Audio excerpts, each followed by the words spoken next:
الله أكبر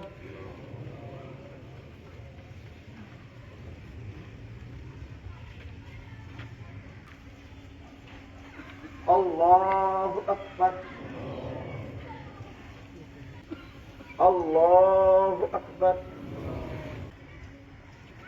الله أكبر السلام عليكم ورحمة الله السلام عليكم ورحمة الله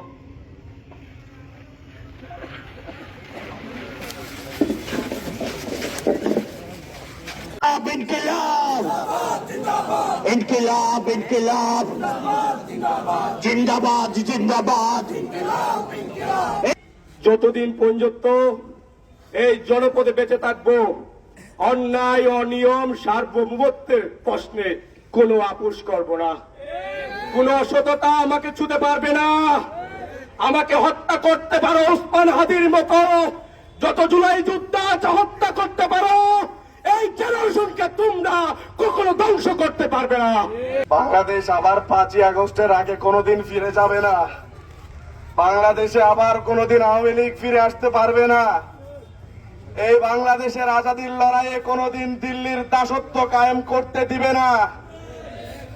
আমাদের যে সাংবাদিক, যে সুশীলরা যারা আছেন, তারা আমাদের আজাদির লড়াইকে কোনোদিন আর দিল্লির কাছে বিক্রি করে দিতে পারবে না। আমাদের বক্তব্য খুবই পরিষ্কার। যারা আজাদির রং বুঝেন না, যারা আমাদের দেশের মাটির রং বুঝেন না, ওটা আওয়ামী লীগের পতাকার রং নয়, ওটা বাংলাদেশের লাল সবুজের পতাকার রং। আপনার একটা দুইটা বুলেট নয়, লক্ষ লক্ষ বুলেট ব্যবহার করতে পারেন, কিন্তু এই দেশের মানুষ এক হাদি চলে গেছে, কোনো সমস্যা নাই। লক্ষ লক্ষ হাদি হয়ে বাংলার আনাচে কানাচে অলিতে গলিতে প্রজন্ম থেকে প্রজন্ম দিল্লির দাসত্বের বিরুদ্ধে এই লড়াই চালিয়ে যাবে ইনশাআল্লাহ। হাদি ভাই একটা জুলাই জেনারেশনের নাম, উনি একটা জেনারেশন তৈরি করেছেন। দ্বিতীয় ব্যাপারটা হচ্ছে যে আমরা এই সরকারের অনেকগুলো ক্যাপাসিটি সম্পর্কে আমাদের ধারণা আছে।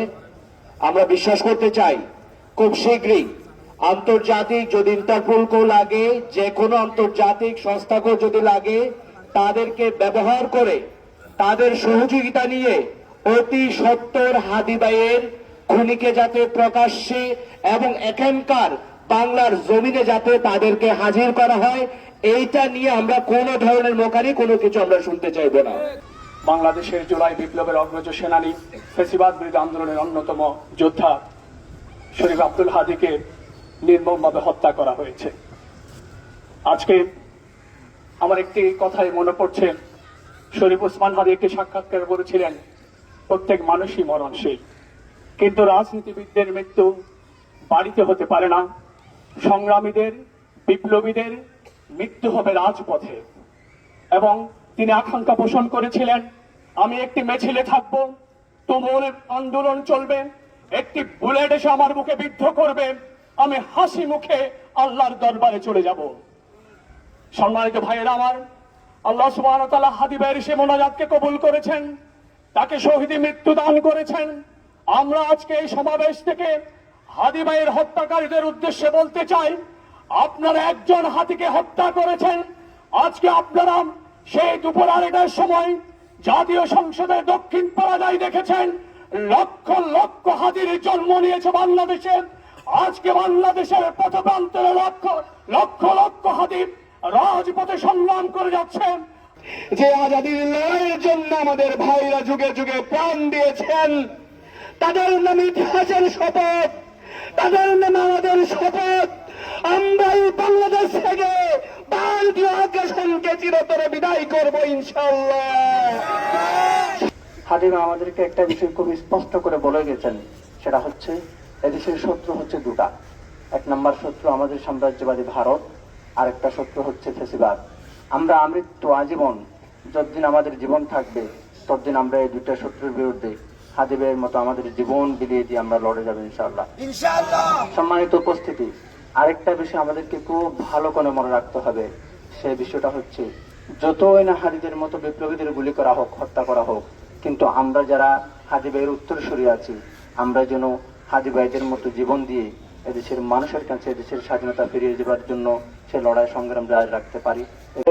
রেখে যাওয়া বাকি কাজগুলো আমরা কক্সবাজার করতে যাচ্ছি। কক্সবাজার জেলা থেকে শুরু করে কক্সবাজার প্রত্যেকটা ইউনিয়নে, প্রত্যেকটা গ্রামে, প্রত্যেকটা মহল্লায় যেন ইনকলাব মঞ্চ কালচারাল সেন্টারটা তৈরি হয়। আমি কক্সবাজার জেলার ইনকলাব মঞ্চর সেন্টারটা আমি শুরু করতে চাচ্ছি।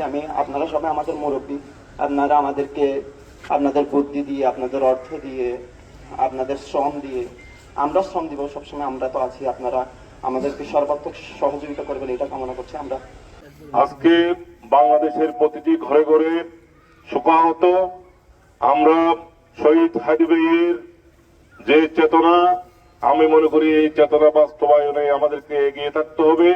আমরা যারা অভিভাবক, আমরা যারা জুলাই যোদ্ধা, তাদেরকে সমবেদনা জানাতে এসেছি।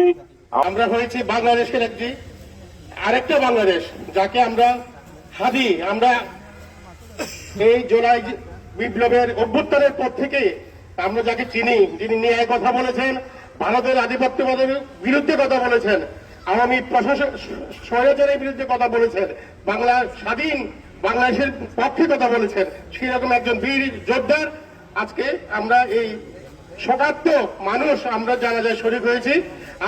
আমি শুধু একটা কথা বলবো প্রশাসনের কাছে, আপনারা সবাইকে ধরতে পারেন হাদির খুনিরা কিভাবে এই দেশ থেকে পালালো, আমরা এই জবাব চাই। গুলি লেগেছে বাংলাদেশের মাথায়, গুলি লেগেছে বাংলাদেশের সার্বভৌমত্বের উপর, গুলি লেগেছে হাজার হাজার লক্ষ লক্ষ জুলাই যোদ্ধাদের মাথায়। আজকে আমি একটি কথাই বলবো, শহীদ ওসমান হাদি ভাই বলে গিয়েছিলেন, যদি আমি মরে যাই তাহলে আমার বিচারটুকু যাতে সম্পূর্ণ হয় এবং সুষ্ঠুভাবে হয়।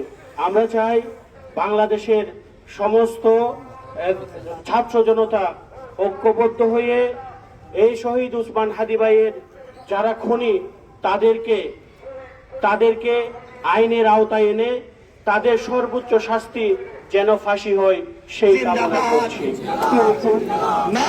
আমাদের ভাই শহীদ ওসমান হাদির যে অসম্পূর্ণ কাজ, ইনসাফের যে রাজনীতি, মজলুমের মুক্তির যে তার এই অসম্পূর্ণ কাজ করার জন্য আমাদেরকে ওয়াদাবদ্ধ হতে হবে এখান থেকে।